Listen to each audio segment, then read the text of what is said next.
Bismillah, alhamdulillah, salatu wassalamu ala Rasulillah. Siswa-siswi yang dirahmati oleh Allah Subhanahu wa taala. Allah Subhanahu wa taala setelah menciptakan manusia di atas muka bumi, Allah tidak membiarkan manusia begitu saja. Tapi Allah punya tujuan, yaitu mereka akan diuji dengan diperintah dan dilarang. Kemudian mereka akan dikembalikan kepada Allah untuk dimintai pertanggungjawaban. Allah Subhanahu wa taala berfirman, "Afahsibtum annama khalaqnakum abatha wa annakum ilaina la turja'un." Apa kalian menyangka kalian diciptakan oleh Allah dengan sia-sia, tanpa tujuan, hanya sekedar permainan, dan kalian tidak akan dikembalikan kepada Allah? Jawabnya tentu tidak. Ada tujuan. Allah Subhanahu wa taala juga berfirman, "Ayahsabul insanu ayyutraka sudah." Apakah manusia menyangka bahwasanya dia akan dibiarkan begitu saja di atas muka bumi, tidak diperintah, tidak dilarang? Jawabannya tentu tidak. Allah akan merintah mereka, Allah akan larang mereka, karena mereka diciptakan untuk diuji oleh Allah Subhanahu wa taala. Nah, perhatikan bagian ini. Allah Subhanahu wa taala akan mengirimkan larangan dan perintah, hukum-hukum kepada manusia melalui utusannya. Melalui utusannya itu untuk kita adalah Rasulullah sallallahu alaihi wasallam. Nah, Allah Subhanahu wa taala mengirim perintah larangan tersebut yang termaktub dalam kitab suci melalui para malaikat. Jadi Allah melalui para malaikat menurunkan kitab suci kepada Rasulullah sallallahu alaihi wasallam, yaitu utusan Allah Subhanahu wa taala. Setelah itu, utusan Allah tersebut akan mengabarkan tentang adanya hari kiamat dan juga mengabarkan bahwasanya semua setelah ditakdirkan. Dari sini kita tahu urutan rukun iman yang pertama adalah Allah, yang kemudian yang kedua adalah malaikat karena dia yang membawa perintah dan larangan yang berupa kitab suci firman Allah, yang rukun iman yang ketiga. Kemudian sampai kepada Rasulullah sallallahu alaihi wasallam, itu rukun iman yang keempat, beriman kepada Rasul. Kemudian Rasulullah akan mengabarkan tentang hari akhirat, bahwasanya manusia akan dibangkitkan, rukun iman yang kelima. Dan kemudian Rasulullah juga mengabarkan bahwasanya seluruh ini sudah ditakdirkan oleh Allah Subhanahu wa taala, telah dicatat di Lauhil Mahfuz. Itu rukun iman yang keenam, rukun iman kepada takdir. Dari sini setelah kita membahas rukun iman yang pertama, iman kepada Allah, kita beranjak kepada rukun iman yang kedua, yaitu iman kepada malaikat. Siswa-siswi yang dirahmati Allah Subhanahu wa taala, pembahasan berikutnya adalah beriman kepada malaikat. Yang di antara sekian tugas para malaikat adalah membawa wahyu dari Allah Subhanahu wa taala disampaikan kepada para rasul, dan dari para rasul disampaikan kepada umatnya. Malaikat, beriman kepada malaikat di antaranya adalah beriman bahwasanya malaikat tercipta dari cahaya. Kemudian juga bahwasanya jumlah malaikat sangatlah banyak, tidak ada yang mengetahui kecuali Allah Subhanahu wa taala. Dan yang ketiga bahwasanya para malaikat ditugaskan untuk beribadah dan juga untuk mengurus alam. Malaikat adalah makhluk yang gaib, yang kita tidak pernah melihat malaikat tersebut, sebagaimana kita tidak pernah juga melihat Allah Subhanahu wa taala. Tetapi kita beriman bahwasanya malaikat itu ada. Malaikat itu ada sebagaimana dikabarkan dalam ayat-ayat dan juga dalam hadis-hadis Nabi sallallahu alaihi wasallam. Adapun para malaikat, pertama, mereka adalah makhluk tidak sama dengan kita. Mereka diciptakan dari cahaya. Malaikat diciptakan dari cahaya, perhatikan. Adapun jin diciptakan dari nyala api dan manusia diciptakan dari tanah. Dalam suatu hadis Rasulullah SAW bersabda, "Khuliqatil malaikatu min nur," bahwasanya malaikat diciptakan dari cahaya. Wa khuliqal jan min marijim min nar, dan jin diciptakan dari nyala api. Wa khuliqa Adam mimma wusifa lakum, adapun Adam alaihissalam diciptakan sebagaimana yang telah dijelaskan dalam Al-Qur'an, diciptakan dari tanah. Diciptakan dari tanah. Di sini juga para ulama menjelaskan bahwasanya urutan penciptaan makhluk Allah Subhanahu wa taala, yang pertama Allah ciptakan adalah malaikat, Allah ciptakan dari cahaya. Setelah itu Allah ciptakan jin dari nyala api. Baru setelah itu Allah ciptakan manusia. Jadi manusia secara urutan zaman adalah yang terakhir diciptakan. Makanya ketika Allah sebutkan, ketika Allah mengkhabarkan tentang Allah akan menciptakan Adam, Allah kabarkan kepada malaikat, dan dalam barisan malaikat tersebut ada iblis. Wa idz qala rabbuka lil malaikati inni ja'ilun fil ardi khalifah. Ketika Rabbmu, yaitu Allah Subhanahu wa taala, berkata kepada para malaikat bahwasanya aku akan menciptakan makhluk yang akan menempati bumi. Maksudnya adalah manusia, yaitu Adam alaihissalam. Jadi malaikat sudah ada, dan di antara barisan malaikat tersebut ada iblis. Makanya setelah Adam diciptakan alaihissalam, Allah menyuruh Allah menyuruh malaikat dan iblis untuk sujud kepada Adam. Wa idz qulna lil malaikati isjudu li Adama fasajadu illa iblis. Ketika kami berfirman perintahkan kepada para malaikat untuk sujud kepada Adam, maka mereka semua sujud kecuali iblis. Dan iblis kana minal jinni, iblis dari golongan jin. Intinya, sebelum kita diciptakan manusia, diciptakan sebelum nenek moyang kita Adam alaihissalam diciptakan, sudah ada malaikat dan juga sudah ada jin, ya, sudah ada jin. Taib, ini malaikat diciptakan dari unsur yang beda dengan kita. Oleh karenanya, tentu sifat-sifatnya akan berbeda pula, ya. Sebagaimana kita tahu jin ternyata diciptakan dari nyala api dan tidak sama jin dengan kita, ya. Kita hampir tidak pernah melihat jin, tetapi terkadang kita bisa merasakan keberadaannya, ya. Karena dia tercipta dari bukan seperti kita yang bisa terlihat secara kasat mata, ya. Tapi jin tercipta dengan api, malaikat ciptakan dari cahaya. Baik, adapun jumlah malaikat, jumlah malaikat sangat banyak. Ya, kita bisa bagi menjadi dua, jumlah secara global ini sangat banyak, tidak ada yang tahu kecuali Allah Subhanahu wa taala, dan ada jumlah-jumlah khusus yang Allah sebutkan. Jumlah secara global seperti firman Allah Subhanahu wa taala, "Wa ma ya'lamu junuda rabbika illahu." Tidak ada yang tahu tentang jumlah pasukan Allah yaitu malaikat, tidak ada yang tahu kecuali Allah semata. Tidak ada yang tahu. Dalam satu hadis perhatikan kata Rasulullah sallallahu alaihi wasallam, "Attatis sama wa huqqalaha an ta'id." Sungguh terdengar dari langit bunyi krek, bunyi berat, dan wajar jika langit tersebut terdengar suara berat, ya, seperti istilahnya kalau seorang meletakkan barang yang banyak di atas onta maka terdengar suara krek, suara berat. Kenapa? Ma min maudhi arba'ati asabi' illa wa fihi malakun sajidun wadhi'un jabhatahu, ya. Atau kama qala Nabi sallallahu alaihi wasallam. Kenapa? Langit itu penuh dengan malaikat. Tidak ada jarak 4 jari kecuali ada malaikat yang sujud. Jadi langit itu penuh dengan malaikat, saking banyak sampai terdengar suara krek di langit tersebut. Di antara dalil tentang jumlah malaikat sangat banyak, ketika Rasulullah SAW bercerita tentang Al-Baitul Ma'mur. Al-Baitul Ma'mur itu seperti semacam masjid, tapi di langit sana, yang didatangi oleh para malaikat. Nabi SAW kabarkan bahwasanya setiap hari ada sab'una alfa malakin, ada 70.000 malaikat yang masuk, yang sholat di dalam masjid, dalam Baitul Ma'mur tersebut, yaitu masjidnya para malaikat di langit, 70.000. Dan kalau mereka sudah keluar, fa idza kharaju, kalau mereka sudah keluar dari masjid tersebut, lam yaudu, mereka tidak akan kembali lagi, lan yaudu, mereka tidak akan kembali lagi ke masjid tersebut, akhir ma kanu alaihi, dan itu adalah terakhir mereka sholat di masjid tersebut.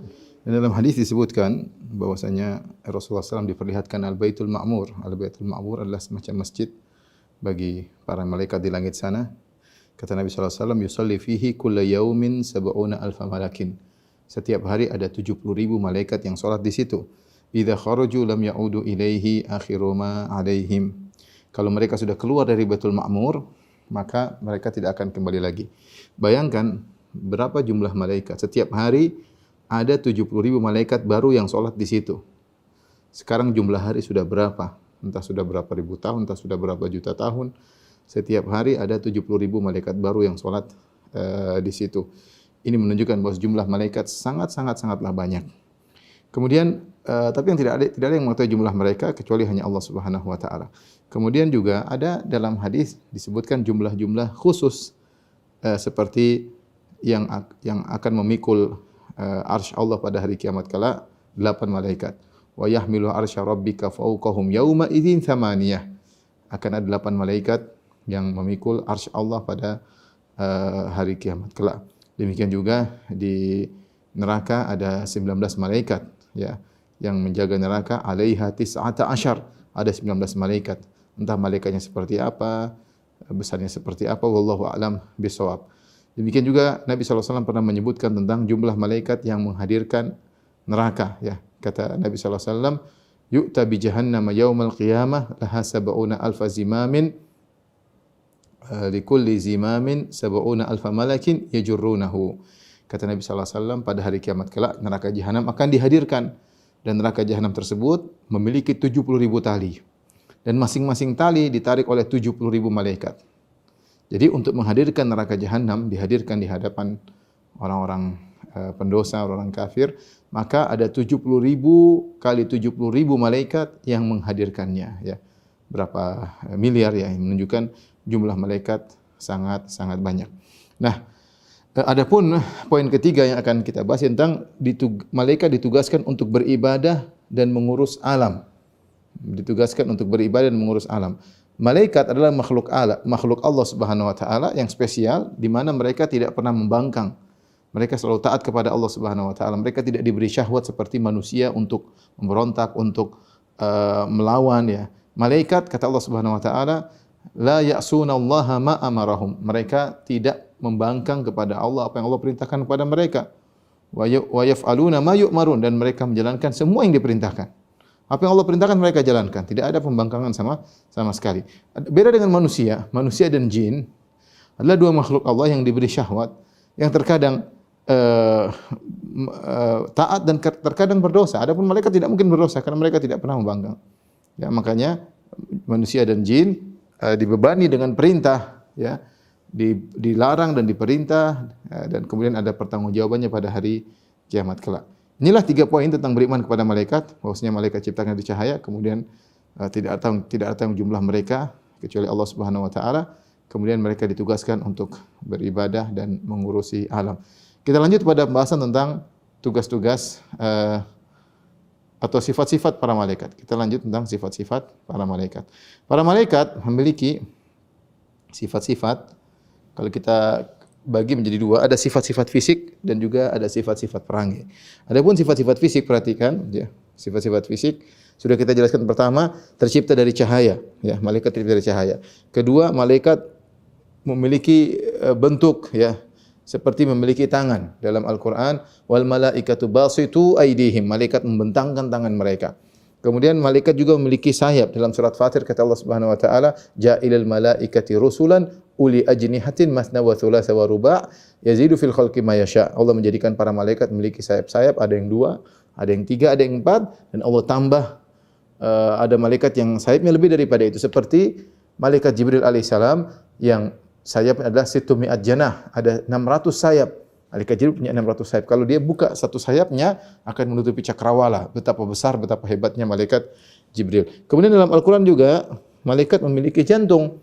Kata Allah Subhanahu wa taala, hatta idza fuzzi'a an qulubihim qalu madza qala rabbukum qalu al-haqqa wa huwal aliyyul kabir. Ketika dicabut rasa takut dari jantung-jantung malaikat, dari qulubihim, dari jantung-jantung malaikat, mereka pun sadar dan mereka saling bertanya. Tentunya jantung malaikat tidak seperti jantung manusia yang ada katupnya, yang ada darah yang dipompa. Jantung malaikat kita tidak tahu. Malaikat terbuat dari cahaya. Seperti apa bentuknya? Tentu berbeda dengan jantung manusia. Meskipun nama-namanya sama jantung, tapi tentu hakikatnya berbeda. Kemudian juga malaikat memiliki telinga dan pundak. Dalam satu hadis Rasulullah SAW mengatakan, "Udzina li an uhadditsakum bimalakin min malaikati hamalatil arsy." Ya. Aku diizinkan untuk menjelaskan kepada kalian tentang bagaimana besarnya malaikat, salah satu malaikat dari malaikat-malaikat yang mengangkat arsy, yaitu jarak antara syahmati udhunaihi ila pundaknya, ya, ila atiqihi, jarak antara telinganya sampai pundaknya adalah jarak perjalanan 700 tahun. 700 tahun. Jadi malaikat ada telinganya, ada pundaknya. Ini menunjukkan sangat-sangat besarnya malaikat. Kemudian malaikat juga memiliki mata. Sebenarnya dalam hadis Rasulullah SAW menjelaskan tentang malaikat Israfil. Kata Rasulullah SAW, ka'anna ainaihi kaukabani durriyani. Kata Nabi SAW, seakan-akan 2 mata dari mata malaikat Israfil, peniup sangkakala, seperti 2 bintang yang terang benderang. Jadi mereka punya mata. Tentunya tidak sama dengan mata kita, karena mereka makhluk tercipta dari cahaya. Kemudian yang di antara sifat mereka yang menakjubkan, bisa menjelma, malaikat menjelma menjadi manusia, ya, dan dalil akan ini sangat banyak, seperti malaikat menjelma menjadi lelaki yang tampan bertemu dengan Maryam, malaikat Jibril, ya, menjelma menjadi lelaki yang tampan. Malaikat Jibril juga dan malaikat yang lain menjelma kemudian menjadi tamu-tamu Nabi Ibrahim, menjadi manusia, kemudian juga menjelma menjadi tamu-tamunya Nabi Lut alaihi wassalam. Intinya seperti juga malaikat Jibril datang ke depan Nabi sallallahu alaihi wasallam menjelma menjadi seorang Arab Badui, dilihat oleh para sahabat, dan sering malaikat Jibril datang menemui Nabi sallallahu alaihi wasallam dalam bentuk sahabat Dihya al-Kalbi, Dihya bin Khalifah al-Kalbi, ya. Jadi malaikat bisa membentuk, meniru bentuk orang lain dan dia bisa menjelma. Itu di antara keistimewaan malaikat. Kemudian malaikat bukanlah lelaki maupun wanita. Tidak berkelamin laki-laki maupun berkelamin wanita. Dan malaikat subhanallah di antara hal yang menakjubkan tidak makan dan tidak minum. Mereka diciptakan dari cahaya yang menakjubkan, energi mereka tidak pernah habis, ya, bergerak dengan cepat dari langit ke bumi, ya. Dan mereka tidak pernah kehabisan energi. Kalau kita manusia enggak, kita diciptakan oleh Allah dengan butuh energi. Kalau udah makan ini energi kita habis. Kita perlu makan lagi, perlu minum lagi, perlu makan, perlu minum lagi. Energi mereka enggak habis malaikat. Padahal tidak makan, tidak minum. Allah Maha Kuasa. Allah Maha Kuasa. Lihatlah matahari, ya, yang sudah mungkin jutaan tahun tidak berubah energinya. Begitu-begitu saja. Menurut para ilmuwan betapa besar ledakan yang terjadi di matahari setiap saat agar sinar tersebut bisa sampai ke atas muka bumi. Tapi bagaimana tidak habis-habis energinya dan konstan, ya, dengan jarak yang luar biasa dari antara matahari dengan bumi. Menunjukkan Allah bisa menciptakan suatu energi yang tidak habis-habis. Kemudian tentunya malaikat karena tidak berjenis kelamin, malaikat juga tidak beranak pinak, ya. Tapi Allah menciptakan mereka tanpa harus beranak pinak. Allah ciptakan mereka. Beda dengan manusia dan jin beranak pinak. Kemudian yang terakhir malaikat juga mati. Kullu nafsin dha'iqatul maut. Malaikat juga mati. Makanya ketika Allah Subhanahu wa taala meniupkan sangkakala yang kedua, malaikat Israfil meniupkan sangkakala yang kedua, kata Allah, "Tsumma nufikha fis sur fa sa'iqa man fis samawati man fil ardi illa man syaa Allah." Ditiupkan sangkakala maka semua yang di langit dan di bumi akan mati, ya. Yang di langit kebanyakan adalah para malaikat. Adapun perangai malaikat maka mereka memiliki sifat malu, ya. Dalam hadis Rasulullah SAW pernah ketika bertemu dengan Utsman, maka Rasulullah SAW menutup kaki beliau atau menutup paha beliau. Maka Rasulullah SAW berkata, "Ala astahi mimman yastahi minhul malaikah." Kenapa aku tidak malu kepada Utsman yang malaikat malu kepada Utsman radhiyallahu taala anhu. Kemudian malaikat juga terganggu dengan bau yang tidak enak. Fa innal malaikata tata'adza mimma yata'adza minhu banu Adam. Kata Nabi sallallahu alaihi wasallam kepada orang yang masuk masjid kemudian bau mulut karena makan bawang, ya, tidak disikat gigi atau tidak dimasak sehingga baunya menyengat. Rasulullah SAW mengatakan, sungguhnya malaikat terganggu dengan bau yang tidak enak tersebut sebagaimana anak Adam terganggu. Kemudian juga malaikat tidak masuk di fi baitin fihi kalbun wala surah, yaitu malaikat tidak masuk ke dalam rumah yang di situ ada gambar patung atau ada anjing. Kemudian malaikat juga dalam banyak hadis mendoakan kebaikan bagi orang yang berbuat kebaikan. Dan juga banyak dalam hadis malaikat mendoakan keburukan bagi orang-orang yang berbuat keburukan. Adapun tugas-tugas malaikat, ya, tugas-tugas malaikat kita bisa bagi menjadi dua. Pertama adalah tugas untuk beribadah kepada Allah. Kita sudah sebutkan malaikat tugasnya dua, beribadah kepada Allah dan juga ikut mengatur ditugaskan oleh Allah untuk mengatur alam karena perintah dari Allah Subhanahu wa taala terkait dengan manusia. Adapun tugas malaikat kita bisa bagi menjadi dua tugasnya. Pertama tugas beribadah kepada Allah, kemudian yang kedua tugas-tugas yang terkait dengan manusia. Adapun tugas beribadah kepada Allah Subhanahu wa taala, tugas ibadah, malaikat selalu beribadah. Perhatikan mereka selalu semangat beribadah. Kalau mereka sudah beribadah, ibadah mereka setiap saat, tidak pernah berhenti. Ya, tidak pernah berhenti. Kemudian tidak pernah bosan. Kemudian yang ketiga tidak pernah lelah. Makanya Allah mengatakan yusabbihunal laila wan nahar la yafturun. Bahwasanya malaikat siang malam mereka bertasbih kepada Allah. La yafturun, mereka tidak pernah lelah. Dalam ayat yang lain la yasamun, mereka tidak pernah bosan. Beda dengan manusia. Manusia ketika beribadah ada lelahnya, ada bosannya, ada capeknya, malaikat tidak. Kenapa bisa demikian? Karena memang Allah mendesain, menciptakan mereka seperti itu. Kemudian tadi tugas ibadah mereka tidak pernah membangkang, selalu taat. La ya'sunallaha ma amara wa yaf'aluna ma yu'marun, tidak pernah membangkang perintah Allah dan selalu menjalankan apa yang diperintahkan Allah kepada mereka. Kemudian di antara ibadah mereka seperti salat, zikir, wa inna lanahnu shaffun, ya. Kata malaikat bahwa mereka bersaf-saf, ya. Ala tasifuna kama yasiful malaikatu, ya. Tidakkah kalian bersaf seperti safnya para malaikat? Jadi malaikat mereka salat dan mereka juga bersaf-saf, ya. Bahkan Rasulullah SAW menyuruh para sahabat untuk bersaf ketika salat seperti safnya para malaikat. Kemudian juga di antara ibadah mereka berzikir, bertasbih, mengingat Allah Subhanahu wa taala, ya. Jadi inilah ibadah mereka kepada Allah Subhanahu wa taala. Tidak pernah letih, tidak pernah capek, tidak pernah bosan dan terus-menerus. Kemudian ada pun tugas yang kedua terkait dengan manusia, di antara tugas para malaikat yang pertama adalah mencatat amal. Ya, al-hafadzah atau al-katabah. Mereka disebut dengan malaikat al-katabah atau al-hafadzah yang mencatat amal manusia untuk dicatat di catatan amal, dilaporkan pada hari kiamat kelak. Yang kemudian di antaranya untuk mencabut nyawa, yang mencabut nyawa namanya malakul maut. Malakul maut. Adapun yang dikenal dengan Israel, maka tidak ada hadis yang sahih yang menjelaskan bahwasanya malaikat maut namanya Israel. Tetapi yang lebih sahih bahwasanya kita sebut saja malakul maut. Malakul maut, karena itu yang datang dalam dalil. Malakul maut yaitu malaikat maut. Kemudian yang ketiga menyampaikan wahyu seperti tugas malaikat Jibril alaihissalam. Kemudian contohnya para penjaga surga. Ya Allah sebutkan bahwasanya faqala lahum khazanatuha, maka berkata kepada penghuni surga, para penjaga surga ya. Adapun disebut dengan malaikat Ridwan, maka tidak ada dalil yang sahih yang menunjukkan bahwasanya penjaga surga namanya malaikat Ridwan. Demikian juga penjaga neraka, ada malaikat-malaikat penjaga neraka. Di antara malaikat-malaikat penjaga neraka tersebut yang namanya Malik.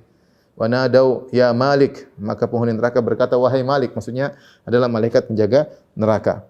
Ya. Kemudian penjaga manusia, lahum muaqibatun min baini yadayhi wa min khalfihi yahfazunahu min amrillah. Ada malaikat-malaikat muaqibat yang mereka menjaga manusia dengan perintah Allah Subhanahu wa taala. Dan ada malaikat yang meniup sangkakala, namanya Israfil. Ya, Israfil meniup sangkakala. Sangkakala pertama, meniup sangkakala yang kedua. Dan tadi telah kita sebutkan ada malaikat-malaikat yang memikul arsy pada hari kiamat kelak, 8 malaikat. Kemudian ada malaikat yang mengatur hujan, disebut dengan malaikat Mikail.